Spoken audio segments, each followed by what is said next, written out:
Welcome back, guys, to another good video. And in this video in particular, we're going to be paint correcting a beautiful 68 Z28 Camaro. And in this, we're going to talk about the proper methods of what pads, what products, and how we personally do any paint corrections here at the shop. So we're going to walk you through the A through Z of the process to go ahead and give you guys a showroom finish on this beautiful Camaro. So we're going to walk through the steps of chrome polishing, decontamination, what you go ahead and use, and then show you guys the final results. So sit back and enjoy the rest of the video. So the first thing you're going to have to do is wash the vehicle, right? So that's what we already had done. If you guys are looking into go ahead and seeing how the whole wash process is, you can go ahead and check out any of our previous videos for that. And then we also did a decontamination phase of clay barring the whole entire vehicle, removing all the body contaminants that are embedded into the vehicle. So now that we're going to go ahead and already did that, we're going to make sure that we do a alcohol wipe down to go ahead and strip any bits of waxes, sealants that it does have. So that way it's going to be a lot easier once we go ahead and start doing our rotary stage.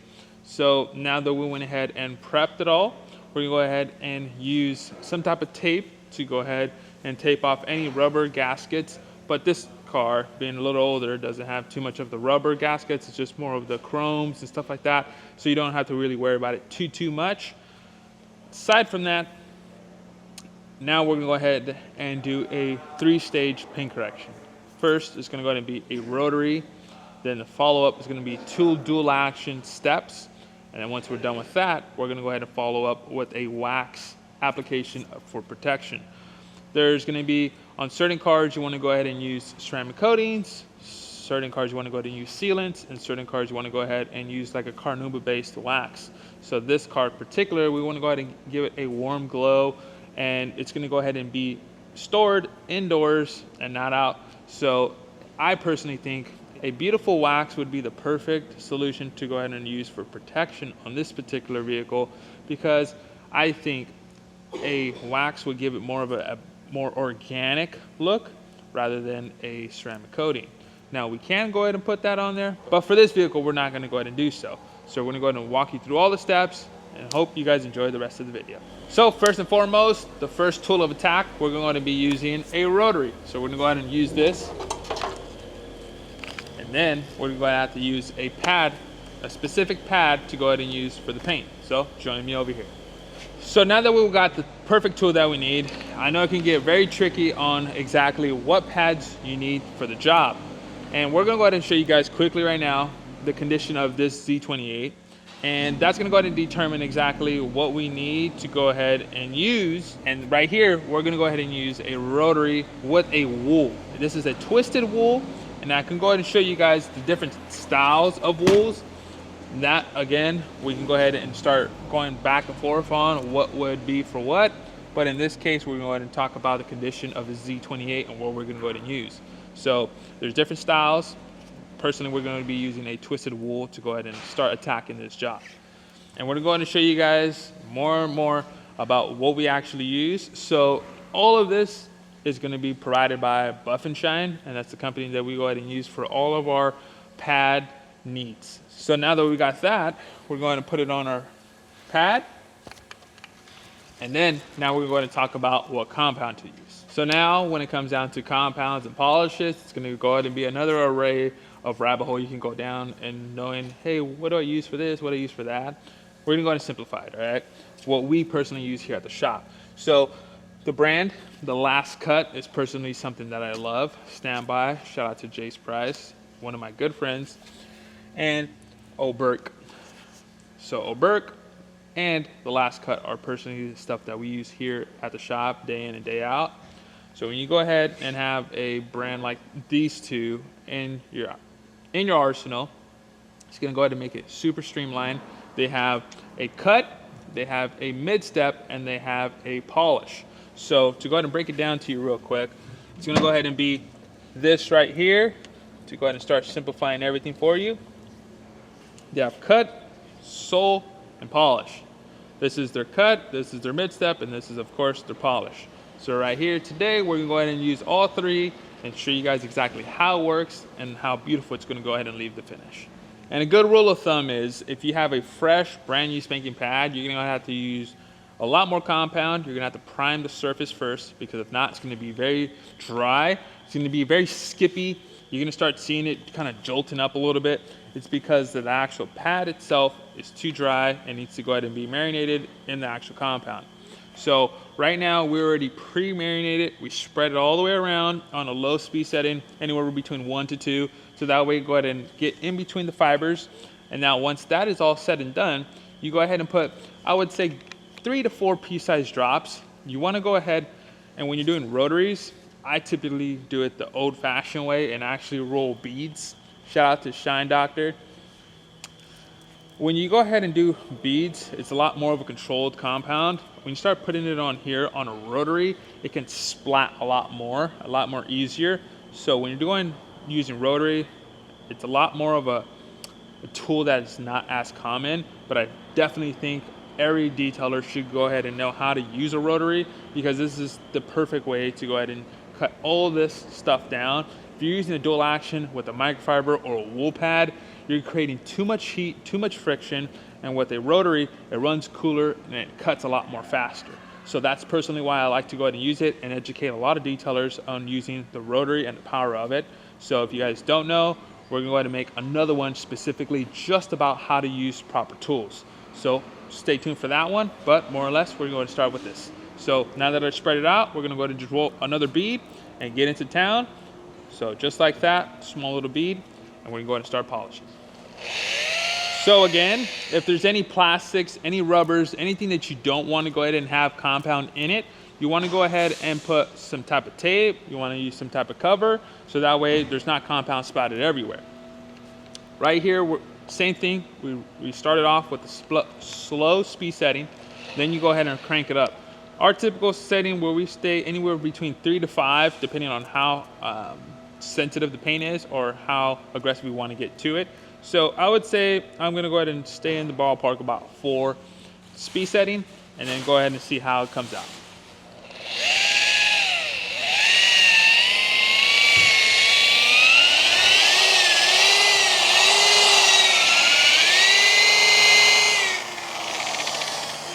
So now that I went ahead and did my section, I personally like to go ahead and see through the compound instead of rubbing it all off. So if you guys have the ability to go ahead and see through the compound and actually have some beautiful lighting on top or some headlamps, it's going to be a lot easier to see through instead of going ahead and rubbing it all off every single time. Because at this step, there's going to be a lot of dust, a lot of compound everywhere, and the least that you go ahead and do as far as wiping it up, that's going to go ahead and cut down on the time frame of you actually doing your full project here. So this is going to go ahead and take a lot longer, whole lot of hours to go ahead and complete this beautiful finish. So like I was mentioning about lighting, it's very important. We have scan grip lights. These are a little bit more expensive. You can find some Home Depot ones, or you can go ahead and create your own. But the biggest thing is you want to have lighting. You want to have low lighting, you want to have high lighting. And when it comes down to that, the main reason why you want to have just more singular lighting is because it's more focused. If you have a lot of like hexagon lights, there's a lot of light, but it's not actually directional like how this is, where it's just one spot coming at it. When you have a lot of those fancy lights where there's a lot going on, you really can't see the actual focus and actually pinpoint it. So what I like to have is one of these and one down here, so that way I can go ahead and get the top and the bottom when I'm actually doing the full paint correction. So you're gonna go ahead and see a lot of these lights in our videos, in our Instagrams. If you guys can't see properly, you're not gonna know what to cut, or you're gonna probably be missing some steps. So lighting is key, and make sure you have a good amount of lighting so that way you go ahead and see exactly how to cut down the finish. The biggest thing that I go ahead and see a lot of detailers make is that they go ahead and tackle a full hood with the same product and the same pad amount that you go ahead and typically just put on the first time. That is a big no-no. You wanna go ahead and break it up. You wanna go ahead and, at least in this hood, if I were to go ahead and do the rotary stage, I'd break it up into 4 to maybe even 6 sections, because of the fact that you wanna work smaller areas and make sure that it is as perfect as possible, and then you proceed with the next panel or the actual next part of whatever you're working on. So if I were to go ahead and do this fender, I would go ahead and tackle, let's say, this half first, this half first, then I'll go ahead and tackle the bottom halves of these two. So that's already 4. And then we have 2 spots on top. So it'd be a total of 6 on this fender alone of passes that I'm going to be doing. Aside from the passes, make sure you have an air compressor and you're going ahead and blowing the pad every single panel piece that you go ahead and tackle, because that's when you go ahead and take off any of the dead clear coat, dead compound that's on there, whatever it is that's on the actual pad, you want to go ahead and remove, so that we have a fresh amount of product and fresh pad to go ahead and work with. And when you go ahead and do a lot of this big project stuff, you want to go ahead and have multiple pads to change in between those, because you're going to have a lot of buildup, a lot of heat on that pad. So let's just say if this rotary stage where we're going to do anywhere about 4 to 6 pads also, so that we will have a continuous good bite, so that we go ahead and remove all the heavy defects that are on this vehicle. And when it comes down to actually polishing, you want to go ahead and do slow and controlled. That's the name of the game, slow and controlled. Remember that. So when you go ahead and feeling like, hey man, let me go ahead and speed it up and let me go ahead and get this done, that's not how it works. You want to go ahead and be as slow and controlled as possible. You got to let the product diminish in its proper ways that it needs to. If you're speeding up the process, sometimes you're doing it a little too soon, or sometimes you're taking a little too long, because now you spread it all the way out and it's not actually doing its proper job.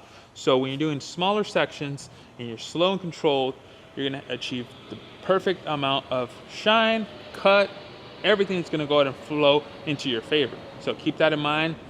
When you go ahead and using it, slow and controlled is the way to go. And remember, when you go ahead and using a rotary, you want to use the right side of the actual machine only. You don't want to go ahead and tilt this on the left and start polishing like this. That's not how it works. And you go ahead and see on the actual machine, it tells you what direction it's going to go ahead and be. So right side only, guys. When you go ahead and doing it, slow and controlled, straight lines, you're not doing a whole lot of movements. When you're coming to edges, you want to go ahead and start pivoting the actual machine differently. So if you guys are interested in learning more exactly of this stuff, we're going to be now launching our subscription on Instagram, and that's going to go ahead and break it down exactly. If you guys are looking for some type of training or some type of way to go ahead and expand your knowledge in the actual field of detailing, we're going to be offering that soon, so stay tuned for that. Follow us on Instagram at MJ_detail. So now we're going to cut to B-roll of Diego and I going ahead and laying down some beads and beautiful rotary.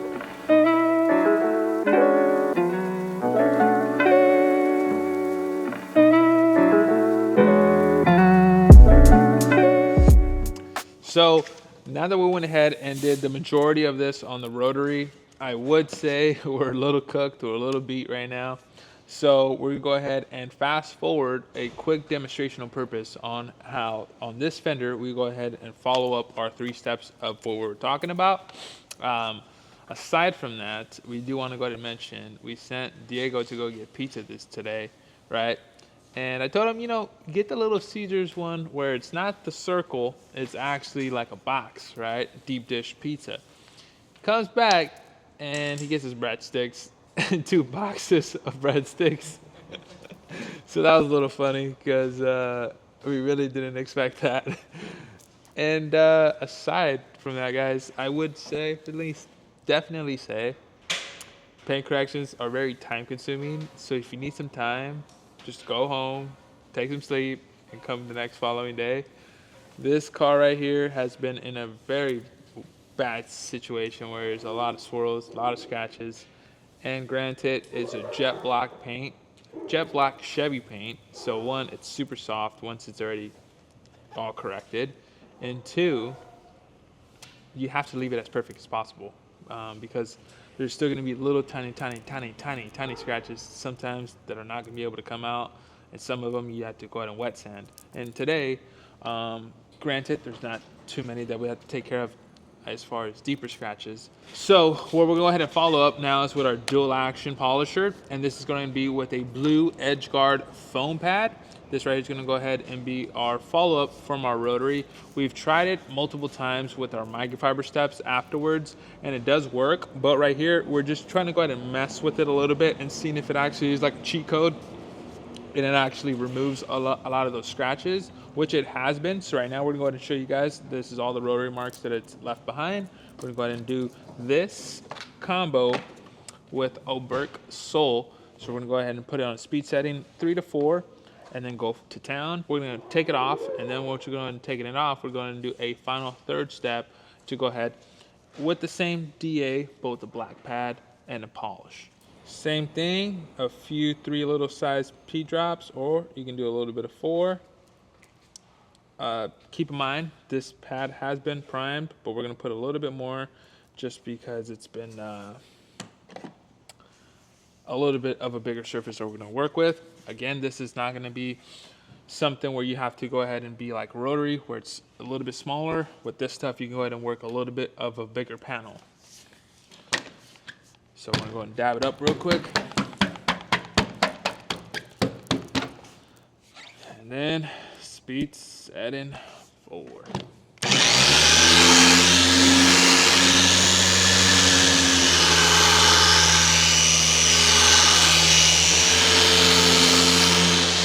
So now that we went ahead and finished that process, we're gonna go ahead and follow up with this black pad and this polish.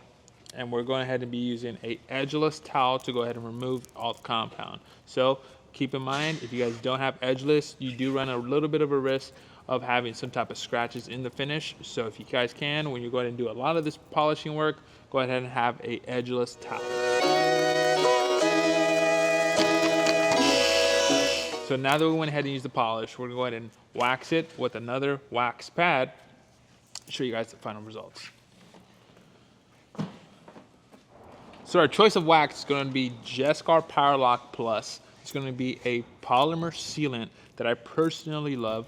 Works phenomenal, no issues in the sun, in the cold, in the hot, in a shop, it doesn't matter. So we're gonna go ahead and put it onto our wax pad, and then go ahead and let it sit, let it bond, let it cure, and you're gonna buff it off, and it's gonna be a luscious shine that's going to be revealed underneath this. So after that, we're going to be completing our project here. Again, if you like this type of content, don't forget to like, comment, subscribe, and see you guys on the next one. Peace. And as you're buffing it off, you want to go ahead and be a little bit more careful of how you buff off as far as the pressure goes, because you want to go ahead and on jet black paint instill more scratches, because certain, or I would say old GM paint, jet black, is very sensitive, very soft, and very easy to go ahead and get, just by looking at it, you can get a scratch on there. So you want to go ahead and be careful about it when you're going ahead and using special towels, especially like edgeless, and then not creating too much pressure, because just by that, it can cause a scratch. So it's a little finicky, but needless to say, it's all possible to go ahead and get all dialed in. Just as you can see, very deep black paint that you go to see. So that, my friends, is how you go ahead and correct black paint. And if you guys want to go ahead and know about how to use more of the stuff that we go ahead and use, like rotaries, how to fully get in tune with that machine, go ahead and leave it down in the comments below, or if not, hit us up in the DMs on Instagram so that we go ahead and help you guys. See you guys in the next one. Peace.